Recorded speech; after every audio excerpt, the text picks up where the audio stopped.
Started. I think we've got all our panelists here, so we'll kick off the third installment of our Industry Insights event. Let me welcome what looks like the nearly 40 participants here today. My name is Brian Bartz. I'm the director in the Career Services Office here at the University of Wisconsin-Stout, Wisconsin's Polytechnic University. And we're happy to have you here today for this event. This event is being recorded so that we will have the opportunity to post it on websites and share it out later. Just in case you have to bop out or some technology hits or whatever, we'll have that information available. So a little bit about what today's event is. Our Industry Insights event or kind of initiative is a collaboration between the Career Services offices across the 13 universities of Wisconsin's system schools. It features employer partners that share their experience in hiring and hiring trends, projections for the kinds of roles or job titles they anticipate needing the skills in, and specific industry related skills as well. And so this is an opportunity to not just learn about what's going on out there in the world from our direct employer partners across the state of Wisconsin, but also to strengthen how we can support each other in this way. So the outline for today's event is pretty straightforward. We'll have our employer partners do an introduction, share a little bit about themselves. We'll have a panel session, so we'll have some opportunities there to discuss some questions. And then we will set aside some portion of today for Q&A from the participants today. So if you just want to ask some questions, you'll have some time at the end to do so. If so, during the event, if something comes up and you'd like to just get an answer right away or get it in the queue, so to speak, please type your questions into the chat, or you can unmute yourself to ask questions as well. So we like to keep this pretty loose. We like to enjoy the opportunity to learn more and get ready for the spring semester, as I'm sure our employer partners are looking forward to that as well. So at this point, I will turn this over to our panel moderator, Carla Miller from the Career Services Office at the University of Wisconsin, Green Bay. Good morning, everyone. Thank you so much, Brian. Thank you to Kelly. So as Brian said, my name is Carla. I am a career advisor in our College of Science, Engineering, and Technology, and I'm your moderator for today. So welcome to everyone. I'm happy you were able to join us. Hope you are all warm and dry and made it to your destination safely this morning. So we will start off by having each of the panelists introduce themselves. So panelists, if you could share your name, your role, organization, and how you're involved or engaged within the STEM field. So let's go ahead and start with Vanessa. Hi, everyone. So appreciate the invite to join you all today. I'm looking forward to the conversation. My name is Vanessa Lachey. I'm a manager of talent acquisition at Thermo Fisher Scientific, which you may have heard about 2 years ago. We were known as PPD. So we were acquired by Thermo Fisher Scientific. I've been with the company for 5 years now, and about half a year ago, I started leading the talent acquisition team from a delivery and strategy perspective, specifically for GMP laboratory in Middleton, Wisconsin. Thanks. Yep. Brandon. Yes. Hi, everyone. I'm excited to be here. I'm Brandon Salzman. I'm a recruiter at Epic.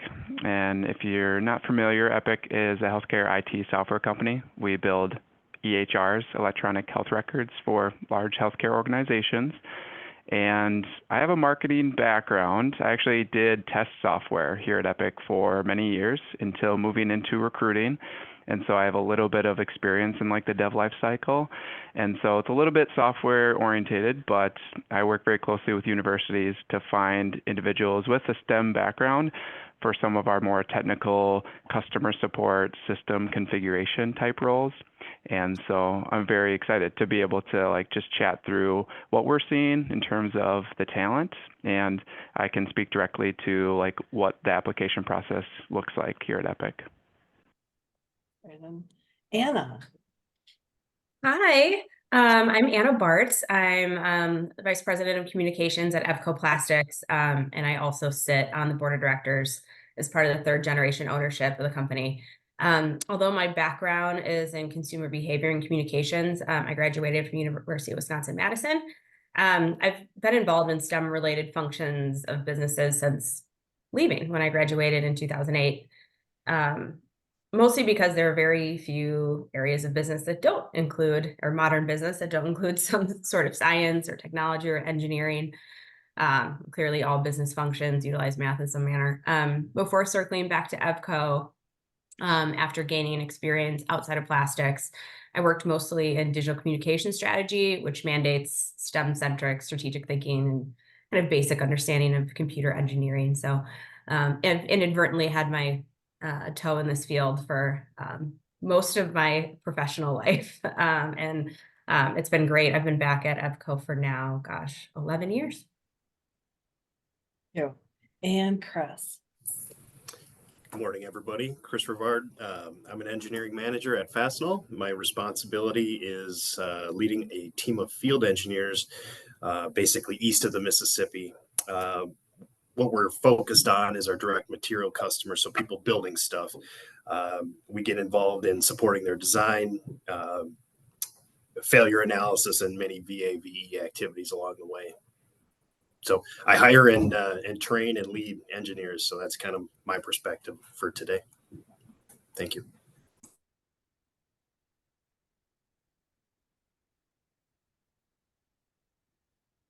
Carla, I think you might be muted. Just making sure if I'm not hearing something right. Must not have heard, must not hit that mute button very hard. So, thanks, Brian. So thank you all for being here. And so what we're going to do is break these questions up. So the panelists got these questions in advance. So we're going to pose questions to different panelists to, again, get their insights. So first we'll start with Vanessa and Brandon. Please tell us a little bit about this industry, what trends that you're seeing, what you're noticing on the early talent hiring front. I'm happy to get us started here. So thinking specifically about Thermo Fisher Scientific and our GMP laboratory, the talent that we're generally looking for would be scientists, so bench scientists that have a background in biology, chemistry. And then we do have support roles that can range from quality assurance, project management, lab support roles, and so on. Thinking about the pharma industry, right? I think as we reflect on 2023, there was a bit of a slowdown, right, in the beginning of the year for us, as we work directly with different pharmaceutical or biotech companies. So there was quite a bit of a slowdown that was most likely impacted by the macro economy. But as we kind of like moved into our journey in 2023, the industry started to pick back up. And I think there is an appetite to continue with clinical trials. We're seeing a lot more focus from big, large pharma companies compared to smaller companies. So that's an interesting shift to see there. It's definitely opening up. 2024 is looking promising from our perspective, in particular in the Middleton area. We have a number of awards that we are either we've already received or in the progress of receiving. So we're looking forward to a successful 2024. I think in terms of entry talent hiring, that has always been our strategy. We are very big fans of build versus buy. So, and worked closely with UW to do that. We'll continue to see a huge need on that front, and that's generally where our biggest volume is. And when I say entry-level talent, in my mind, it could be someone that has a bachelor's degree or master's degree or a PhD. So we'll continue to see that. I think that's pretty much it. I don't know if there are like any follow-up questions, but I'm happy to take them once completed. Brendan? Great, yeah. So at Epic, we're certainly focused on the healthcare industry. And what we're seeing, a few highlights of the last year is certainly working with healthcare organizations to help with a few main concerns. The first of which is staffing and efficiency.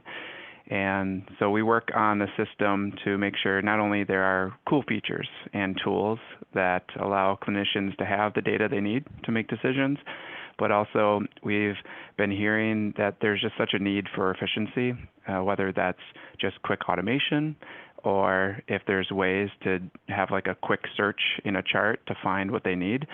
And so in the software industry, of course, AI and machine learning is continuing to be in the forefront. And so optimizing the system, we have some software engineers here that focus on adding those features. And there's a few projects that we're working on to maybe write notes for clinicians to be able to just like access data and write it for them. And so that's one of the key parts that we're seeing in the healthcare industry is that automation requirement. But also there's a lot of different configuration that needs to happen in the system for something like billing, making sure revenue continues to go and operate smoothly at a healthcare organization. That's just to name a couple. So we do need individuals that are really motivated by that mission. I think that's one of the things that we're seeing when speaking with students or just general talent is that hunger to be a part of a mission that you can be excited about and know that you're impacting the world. And so we're fortunate in that way, especially in recruiting and being able to be able to message that and identify where that might fit in someone's career path and what they're interested in. We do have core roles here that are open to all majors, so project managers, quality assurance managers, kind of like Vanessa was mentioning in their industry. But for us, we're open to all types of STEM majors for one core role that's a technical solutions engineer. It's a balance between the troubleshooting system side of things and customer relationships. So I think that's what we're hoping to be able to find individuals that have that like balance of interest of being that customer support, building relationships over time, but also not being afraid to dive into the weeds of things and have that like technical sort of sense of being able to break things down. Ultimately, we're looking for problem solvers. So you don't have to have a healthcare background. You don't have to have a software background even. We'll teach you everything you need to know. So I think that's been interesting to open that door up for any types of engineers, math majors, science majors. Those are individuals that we see have most success in that role. But we're really, in terms of what we've been able to hear throughout feedback, and then what our philosophy is about is you basically come in and your job is to learn the first 3 to 4 months. And I think that really helps, and people appreciate that, building a foundation before really diving into things. Thank you. Anna and Chris, what sparked your interest in the STEM industries and how did you get to where you are today? I can kind of go first since I think my experience is a little atypical and I kind of touched on it already. Growing up in a family business, I've always been exposed to anything and everything engineering related. My dad was a degreed engineer from UW Stout. I'm not sure what year he graduated. He's also on the wrestling team and is still very involved in anything and everything Stout related. We're big Blue Devil fans down in DeForest. Having that exposure to these types of careers was, obviously gave me some framework into what it all involved and entailed. I didn't go through college thinking that I would eventually circle back, to be honest. But I worked for Amazon right out of college, bopped around to big PR and digital communications agencies within Chicagoland, and then got to a point where I decided that building my family's brand was more important than these other CPG brands I was working for. And I had gained a lot of technical experience that I hadn't anticipated throughout the life prior to EBCO. I never, I didn't have a ton of interest in the sciences and engineering and programming and math. But I inadvertently ended up learning quite a bit of that through my digital communications roles and through Amazon. But I have such an appreciation, I think, just growing up with it and having the exposure I did to it, of how that mind works and operates, and it's been a fun journey to circle back to.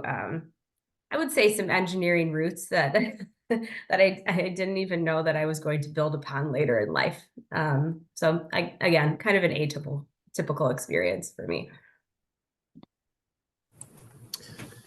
I guess we can go from atypical to more stereotypical.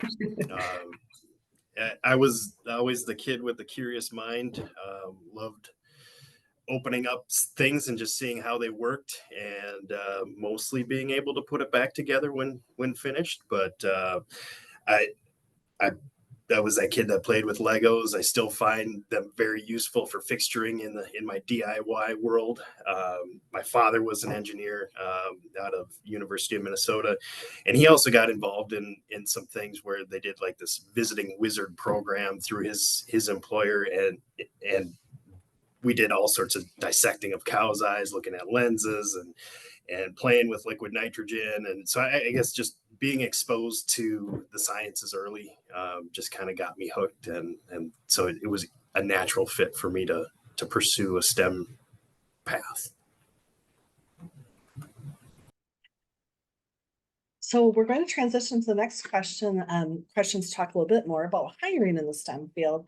So Chris and Brandon, what types of majors are you seeing? Now, Brandon, you mentioned a little bit about this, but what majors are you seeing? Are there ones that you more heavily recruit? Others that again, going back with analytic, atypical. So yeah, your insights into for your organizations. Yeah, so we're open to really any sort of STEM background, but what we typically see are biomedical engineers, and they see the connection they can have in the healthcare industry with their engineer background. So that's probably the most direct route. We've also seen sort of an increase in data analytics in the healthcare field and the data that we help manage for healthcare organizations. There's a lot of data to be able to make sense of.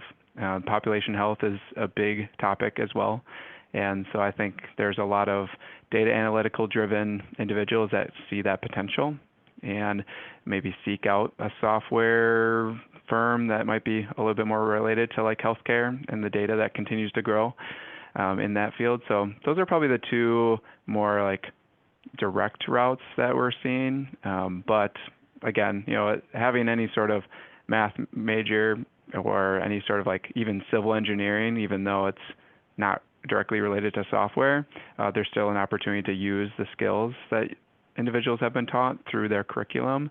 So we're kind of wide open, but definitely any sort of like science related type background seems to be what gravitates people the most to Epic.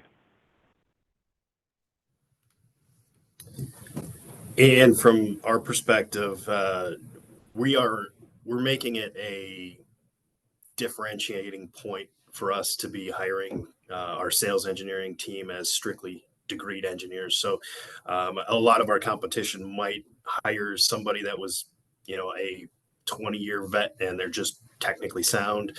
One of the things that our top leadership has found that was really important as just kind of a selling point is to continue to hire degreed engineers. That said, personally, I'm typically after more of the traditional mechanical engineer or the MET type of role. The METs tend to have a little more hands-on experience, which is actually really useful for us. So the Stout program has been a lot of fun to explore that way.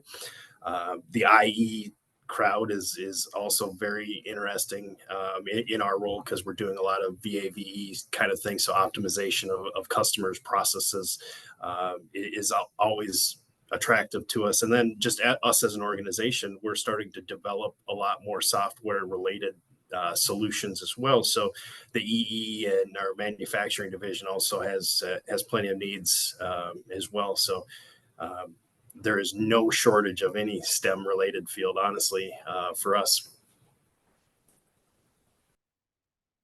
Thank you. Anna and Vanessa, what does the recruiting process look like for candidates for your organizations? Yeah, we'll just start with that question. There's a second question about, we'll follow up with that. I'm happy to jump in. Honestly, our relationships with our university partners, with individuals such as all of yourselves, are just incredibly valuable to us in terms of growing our benches across all of our engineering functions at EVCO, and that's project engineering, processing engineering, automation engineering, quality engineering.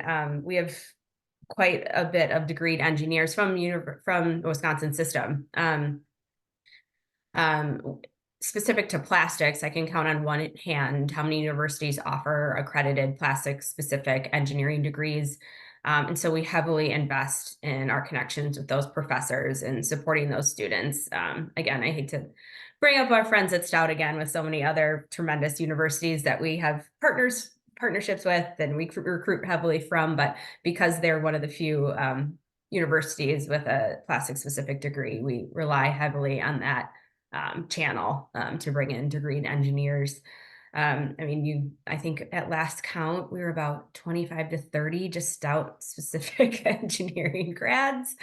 So those career fairs in the fall and the spring, as well as our relationships with the professors and all the way up through the chancellor, are just critically important to us. In terms of tips for career service professionals, I know in most organizations, the HR contacts are clearly the point of contact for these relationships, but I would suggest making inroads to connect with other stakeholders within the organization. Think engineering manager, operations directors, even young alumni in entry-level roles. We have a lot of success there. We bring, when we go to career fairs at Platteville or Stout or Green Bay, anywhere, we try to bring alumni from that school along with us. And I think that does a lot more than you think. We also bring managers from our critical engineering divisions, which I mentioned earlier, to meet with program professors and offer mentorship to students and support the program. So again, we try to stay pretty narrow in where we invest our time and money in building those relationships, but that's really just because of we're a plastics company and we need some plastics engineers. So yeah.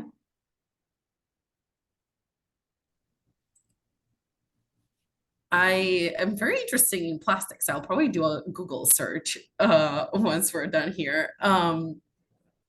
For us at Thermo Fisher Scientific, I think as I think about the recruiting process, it's a nice in our attraction strategy, right? I think it's a nice mix between passive efforts, right? So we have our websites and just different places where candidates are guided towards to apply and gain more interesting to the opportunities that we have. I think specifically, if I think about students ready to move into the industry, I think there's a lot of focus on more aggressive efforts, right? And I think that's where I would love to see more proactiveness from the students, really. So thinking about LinkedIn, right? Like sometimes we may be studying and you're not really thinking like, oh, maybe I should have a LinkedIn profile. So like recruiters often, that's one of like our big strategies, right? To go after talent, especially as you think about niche roles, right? So having a LinkedIn profile, a handshake profile, even if there are jobs on Indeed that you're interested in, like all of those things are such a great tool for recruiters to proactively reach out to students. So I think that's a big one. Similarly, we do attend career fairs and try to have different events hosted specifically for universities, whether it's through Handshake or on our campus and so on. I think overall the recruiting process is pretty traditional for us. Just the regular things that all companies do in terms of actual application process and flow.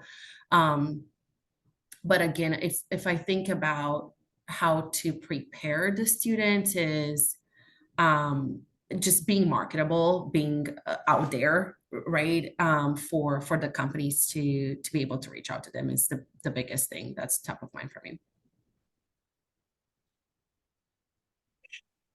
So Anna and Brandon, what roles do you anticipate growing, increasing in numbers, adding in the next, 5, 10, 15 years? And are there roles that you're seeing that may be sunsetted as we, again, as things develop in the field of technology and science? Sure. I can say specifically for us, traditional manufacturing companies such as ourselves, I think specifically family owned, are typically flatter in terms of their org chart construction. So not a lot of levels, not a lot of it takes a long time to get from this position up to here. So we're really expanding roles to give younger generations like more opportunities for growth and management. I think supervisor roles, lead, senior roles within departments. Which presents more of a need for STEM degreed employees to learn more soft skills, including, managing teams, change management, effective communication. So we've really had success with, in terms of people who we've recruited in the last few years that have done well and have quickly climbed within those roles at EVCO. Students with a more diverse, like general business background as well. So, not only are they, doing really well in their degreed engineering specific major classes, but they also have dipped their toe into some like general business related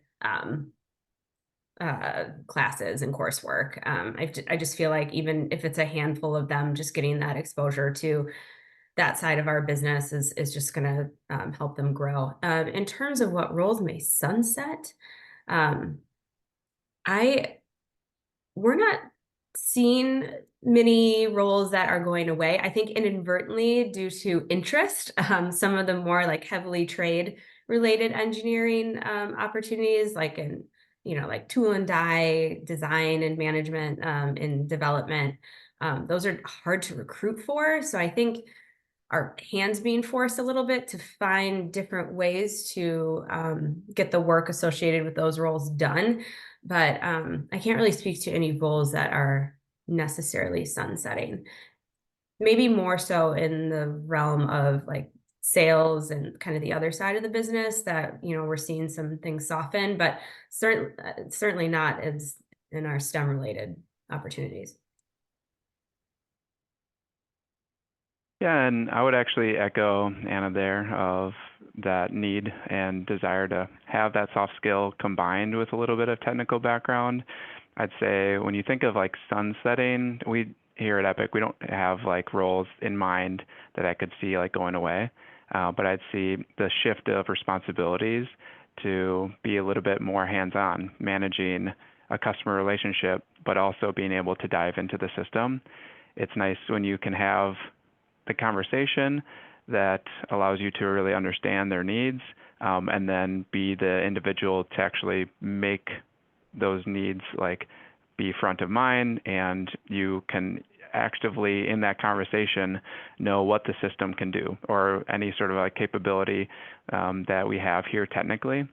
So it kind of that blend is really exciting for us.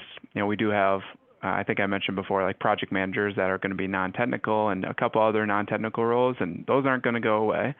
But the more and more you can be able to have those conversations and truly be able to manage relationships, a combination of what you can actually do for the customers that you work for, or I guess I should say support, is extremely helpful.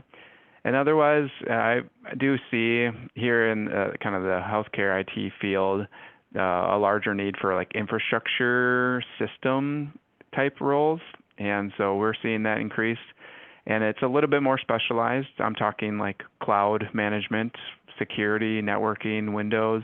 So that's a little bit more specific to IT. So a little slightly outside of STEM, but I could see that continuing to grow as there's a large need to have that like more cloud services, cloud platform type support, really in all industries, but certainly in Epic and the healthcare industry. Thank you. So Chris and Vanessa, so for your organizations, what types of projects would students be working on, whether in an internship role or full-time position? Are they working alone as part of a team? Yeah, give us some insights as to that. I'll take the first crack at it, I guess. There is no solo artist in the world of industrial distribution, right? So everything we're doing is going to be as part of a team, and that's always going to be an important thing. Sometimes engineers like to just hold a project all to themselves, and kind of echoing what Anna and Brandon were getting at on the soft skill side, being able to work with people and compromise. That certainly is going to be a hugely important skill for anybody in the STEM industry. And I think stereotypically that's not always the case, right?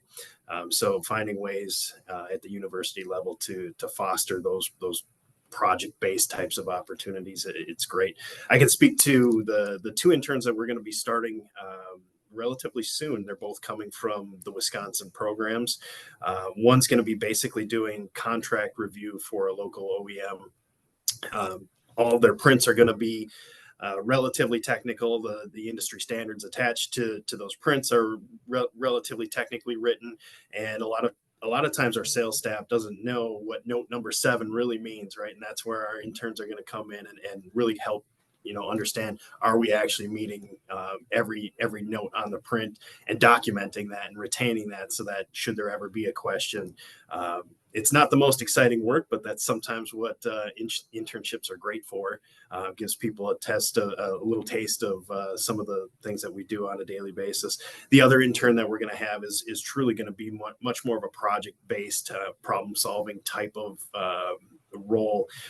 We've got one good manufacturer in the Fond du Lac area that continues to look for us to solve current issues for them. Obviously, they can't staff the way they want, so how can we speed things up? And so we've got 2 or 3 active projects that we're going, man, we'd love to be there full time. We're just going to send our intern in the summer to go and attack a couple of replacing a weld with a structural adhesive type of program. But again, that person's going to work with a number of different manufacturers, the customer themselves, our own Fastenal branch. We're going to develop that test plan. We're going to test it through our own testing labs. So there's going to be a ton of communication that needs to happen. And we certainly feel like we've got the right person for the job, and really excited to see how he handles the challenge.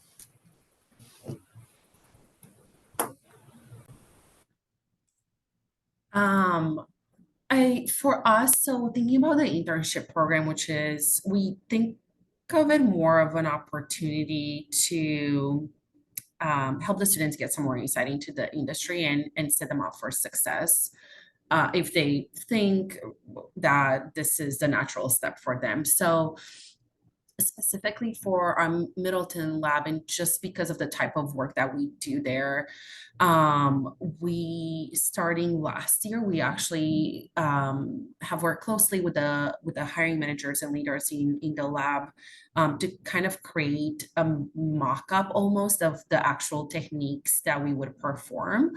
So there's a lot of focus on actual hands-on lab work, but again, it's not actual using like real substances.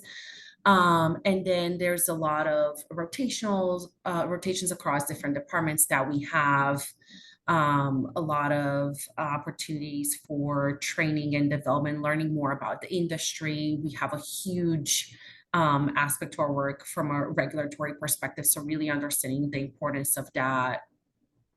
Those are some of the things that our interns are focused on.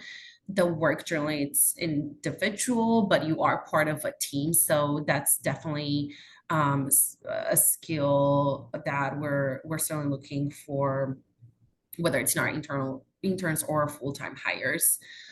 Specifically for our full-time hires, entry-level roles, thinking about the scientists, right? It's actual bench work in a laboratory, performing different techniques. There is, again, this data component, data review. There's a huge focus on regulations. We are GMP regulated, so all of those things are super important. And similarly, it is individual work, but everyone is part of a team. There's a lot of focus on that and really working together to meet our deliverables. All right. So I see a few of the questions have come into chat. And so I'm going to do is we have some lightning round questions prepared, and this is available for all four of the panelists. So I'll start with so about career competencies. Where is early talent doing well with those competencies, those essential skills? And what skills are you seeing that they are lacking? And again, this is open, open to all four of you.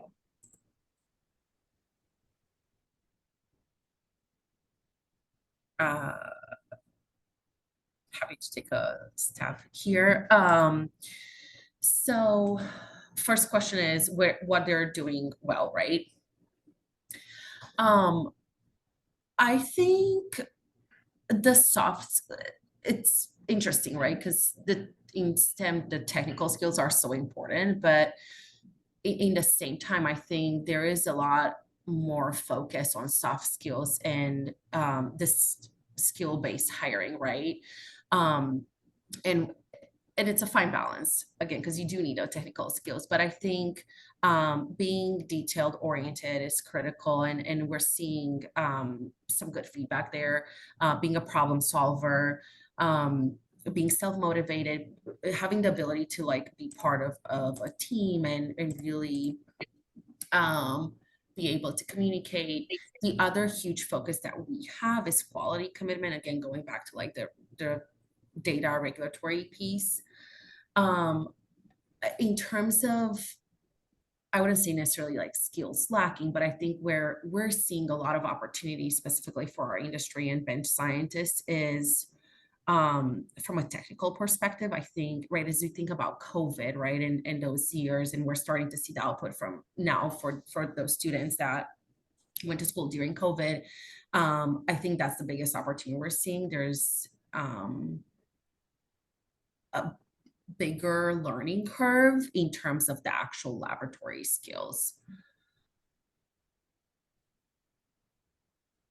I would say, from my perspective, I've been able to see kind of new hires for some of our full-time roles. The talent seems to have a good ability to work on a team. I have seen a little bit of a shift of like, certainly coming in with like project experience, whether that's in school or other internships. That certainly has helped. That's a big part of who we are, is collaboration. So that's been good to see. And individuals often come in with motivation to learn, and that's a big part of building foundation here.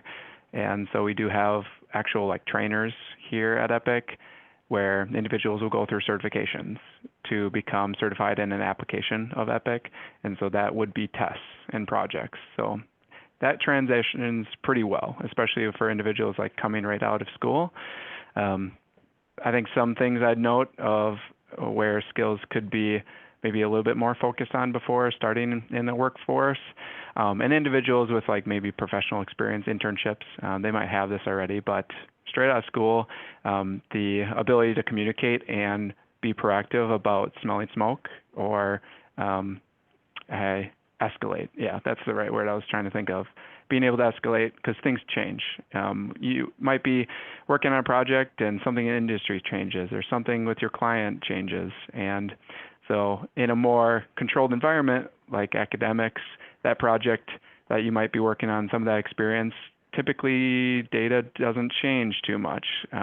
So in the industry, that can happen, and being able to be very keen on those details and know when to escalate, that is kind of a learned skill, where typically individuals will pick up on that early on here.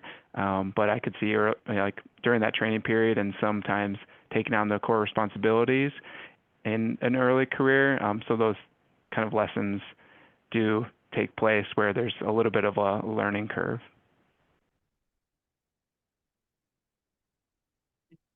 Chris or Anna, any insights on either for you? Sure. I would say most of our incoming grads that we've hired, they're amazing at using resources, right? They understand what's out there. They're very good at hounding and finding an answer if they don't have it right in front of them, which is really neat. They can use electronic platforms better than I can, right? I guess 15 years ago when I started with Fastenal, the Zooms and Teams obviously weren't a part of it. So this virtual meeting is actually kind of foreign to me, where they're very comfortable. And oftentimes we're doing our first interview electronically before we do our second one in person, and I would say that's where the area for improvement can come, because when you meet them in person, you can get a whole different person in terms of their confidence, right? And just being able to look you in the eye and shake your hand when you first meet them. Some of that's lacking, at least in the engineering side where I'm hiring, and that's one of those things where we start to realize for our job that's very customer facing. You can almost tell at the start of within the first 2 minutes of an interview whether you're interested or not interested in a candidate, right? And previous paid work experience, I guess, would be another one of those things where it'd be nice to see more of that out of students. So this next question is to see, so there's a number of different types of individuals on this call. So there's career services professionals. I know Brian said there's some faculty, some like I said, administrators. What pieces of advice would you give to those of us who are working with these students, helping to coach them to prepare them for career in STEM? Or through the interview process, application process, things that you like, what do you want students to know? I'll start here too, because I guess one of those other initial questions we ask is, what do you know about our company, right? And if they've done absolutely zero research on you, that's a really bad look right from the start, and it can kind of derail things really, really quickly. So, just do a little website hunting. It can go a long way.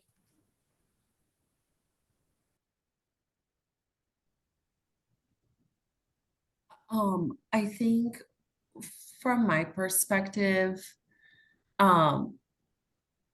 just being open to what is your right, graduating with a degree. I think being open to what your long-term career could look like.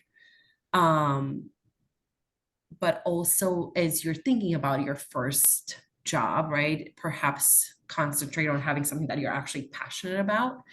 I think there's still a lot of pressure, right? Of like, oh, when I graduate with this degree, and this would be like the natural trajectory for me, and that's what I should be doing. But give yourself an opportunity to explore and see, are there other things that I could do that I'm more passionate about while still being in the same degree. I think there's so much out there and so much opportunity. And to the point of what Chris was saying, right? Just taking some time, do some research about the industry. What interests you? What do you like? What feels like the next step for you? Yeah, and I would add just preparation for being able to sell yourself. I think that confidence goes a long way as well. Just having a clear idea of like what you want to share about like past project experiences, or what are you most proud of things you've done in the past few years, and having like a good elevator pitch for some of those things. I think it's helpful, and that really demonstrates like you see a correlation of what you've done in the past and what you could possibly do at whatever company you're interviewing for. And the recruiter or anyone that's on the other side of things, it gets it in their head of like, oh wow, this person really understands like where their talents could be had here or where it could be applied here. So that confidence, as much as it's easy to say out front, and I know it's a nervous environment, being best prepared before you get to that environment ultimately will help with some of those nerves. Yeah, I agree with that. I think it's the research part, right? Like you're about to get a job in the industry, taking the time to really understand what industry, what job you want to pursue, and then think about how can you tie that back to your skills, right? And what you're interested in. And then everything should come naturally, right? Being able to sell yourself, having that elevator pitch, being prepared for an interview. I think oftentimes, right, I'm thinking about the application process, and it's like January 10th, we're already starting to see applicants for that are May graduates. So like everyone's feeling the pressure of like, I need to get a job, I need to get a job, I need to get a job. So starting to apply, right? And sometimes there has to be a sense of urgency, right, with that. But I think pausing, taking the time to think about what you want, I think that really enhances the odds of landing the job that you want.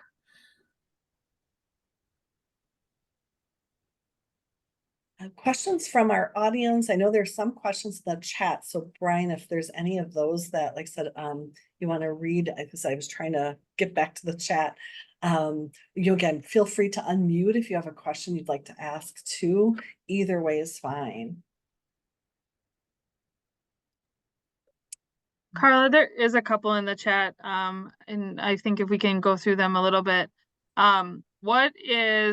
First one from Anne, are you hiring, question to panelists, as you are hiring new talent, specifically engineers, are you seeing a need for these engineers to have more technical or soft skills? And then what role does AI play in your industry? So two folded questions, pick whichever one you want, give you the opportunity. I can jump in on the AI related question. I know that's we're developing kind of an Internet of Things team within EVCO. We do a lot of predictive manufacturing, and we found a lot of success with degreed engineers in places where we haven't necessarily looked before.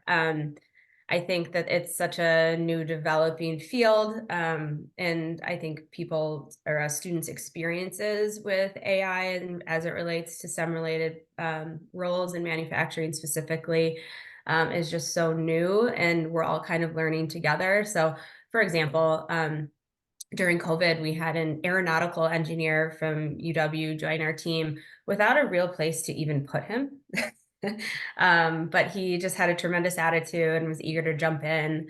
And now he's like an integral part, 3 years later, of our Internet of Things Industry 4.0 team that is quite literally predicting whether or not a part that comes out of machine will be a good part or a bad part.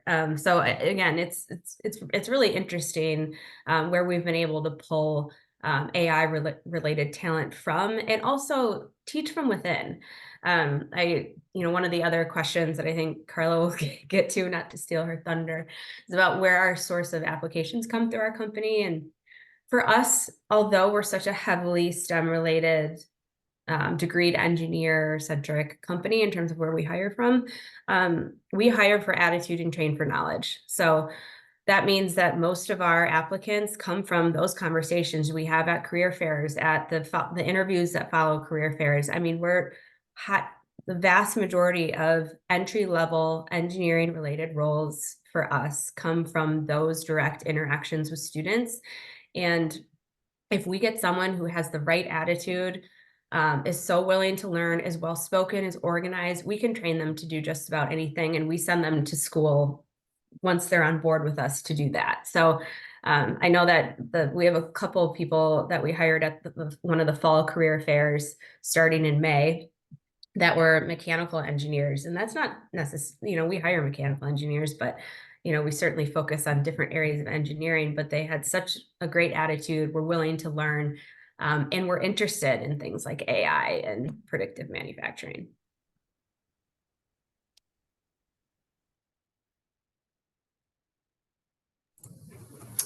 I'll happily kind of reiterate some of that too. I would say from that first question of where does the opportunity lie on technical versus soft skills? Every employer loves the engineer that has the soft skills. So I would say that would be one of those focus areas, right?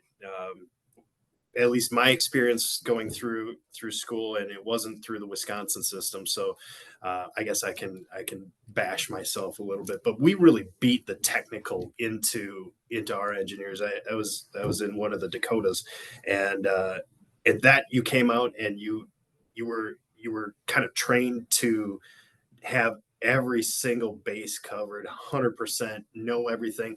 And what I found when I first came into industry is I moved slower than what my business wanted me to do, because I wanted to, cross every T and dot every I and make sure I had everything perfect, right? And in fact, in my first couple of years, I had a boss that was like, look, get me 80% of the way and we'll figure out the rest later, which isn't always the way you need to go about it. But just to drive home the point that, like, from the engineering side, the technical is driven into them usually at the university level. It's the soft skills, I think, that there might be more opportunity for. Brandon, I was going to ask you, given with your role in your industry, the role of AI, I was curious, given, like I said, given you're more in that space, are you seeing how AI is playing into that, whether on your side creating or in your recruiting practices, if anything? I'd say it's more on the creating side of things for us. We do like to be as high touch and direct as possible in the recruiting process. So we do have a system that we use to help with like the volume of applicants that we have here at Epic. But I'd say that's not like a topic that we bring up with applicants. We're not necessarily looking for that like particular background. So it's about like how you are able to maybe pick it up once you're here, a little bit of like the integration of how the configuration works with AI. So I'd say it's more about like the actual industry once you're here, being able to be like open to the learning the components of it. Certainly a background is helpful in some of those elements, but not like a key factor in recruiting right now for Epic. I was able to access chat now. So Brian had asked about some of the trends, and thank you to Vanessa for, and so if anyone's not able to see the chat, like I said, that is, she did put a reply in there. So some of the trends he was curious about. So if anyone can speak about, are you moving away from GPA and screening candidates? Is that true or not for you as an organization? Looking more at skills-based processes throughout the hiring process. Comments about either of those trends in that hiring process. I would say that's certainly something that we've moved away from. Again, hammering home the notion of soft skills and industry experience. We talk a lot about previous internships, especially being such a technical manufacturing company. We want to see that students have been in the field, have gotten their hands dirty, and are ready to work once they graduate, because we need them to hit the ground running. So again, if there's a student that's really well spoken, has an okay GPA, has great references, and great career related internship experience, that goes a lot further for us than a perfect 4.0.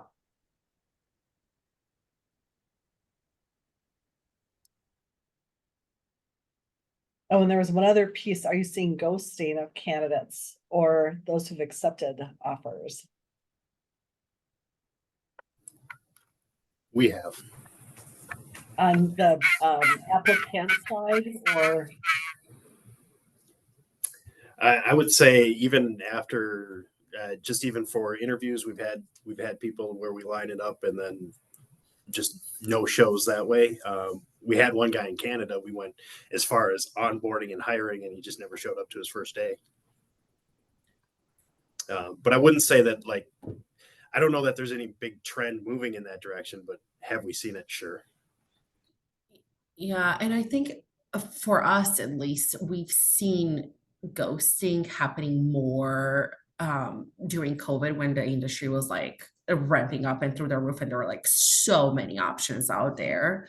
That's when we've seen, even the interview stage, similarly, we've seen a lot of ghosting. I think now it definitely calmed down a lot, and it's very rare when we're seeing that, and we generally see it once an offer has been extended. I guess there are just times when the candidates may forget to close the loop. But yeah, it's not as prevalent as it used to be.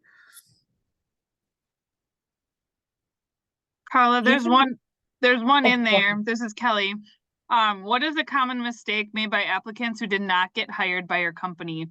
If you could answer to that, and then we might be looking at wrapping up soon. I'm happy, since I'm muted, I'm happy to, I was actually starting typing the chat. I think I have mixed feelings about this question, but I think just because I also think that sometimes it's better when you not get a job, it may just not be the right fit for you. I do think it all boils down to being prepared for an interview. I think that's the feedback that I'm hearing the most. Right, someone was just not prepared for the interview. They were not able to answer the questions. So I think that's what would generally happen. And when someone is a hard no, we are not going to hire them. But again, right, I think an interview from my perspective is an opportunity for both a company and a candidate to see if it's the right opportunity. So there are times when it's, just better that it didn't pan out the way you may think you want it to. I think to fit in well with our culture, when people are interviewing with us, if they don't have some energy and aren't super engaged in the conversation, I don't care what work experience you have or what your GPA is. I want you to bring some energy to what we're doing. We're doing really cool stuff at EVCO. We're, pushing the boundaries of what plastics can do, and it's exciting and it's fast paced, and we need someone who's able to keep up. So I think if you get someone who's just like really quiet, really nervous, and it's just not going to be a good cultural fit. And so I think that's the point that I'm trying to get to, is when we don't feel like someone's a good cultural fit with us, regardless of what it says about them on paper, we're not going to submit an offer.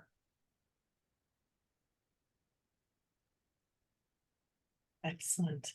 Well, we will go ahead at this point and wrap up. I know there's, like I said, some questions someone had put in the chat about if the panelists were willing to share their emails. So again, that is in the chat. So if you did have questions of them, wanted to reach out to them after today. So I want to first of all thank you to Chris, Anna, Brandon, and Vanessa for your time and your insights. We appreciate it, your time and efforts today. And I did want to share a special thank you to the person who truly made this happen, Kelly, the Employee Relations Manager at UW Stout. Like I said, without her, this would not have happened. So again, thank you, Kelly, for all of your time and energy to make this happen, and for your assistance to Brian. So thank you to that Stout team. The few other really quick things. So there will be a link to the recorded video, and it'll be posted and shared with the audience members within that next week. And feel free to share that. So if you had staff, colleagues who weren't able to make it today, share that with them, definitely. If you have any feedback from today, or you have ideas for other industries, other insights, again, that you think you'd like to hear from, reach out to me, reach out to one of the other industry insight committee members, and we can share that. There's going to be a meeting in the next week or two to talk about these. Other ways we can collaborate within the UWs to again bring these types of programs to students and or faculty and staff. So stay tuned for what's going to be happening for fall 2024. So thank you again for attending today, and have a great rest of your day. Thank you so much for having us.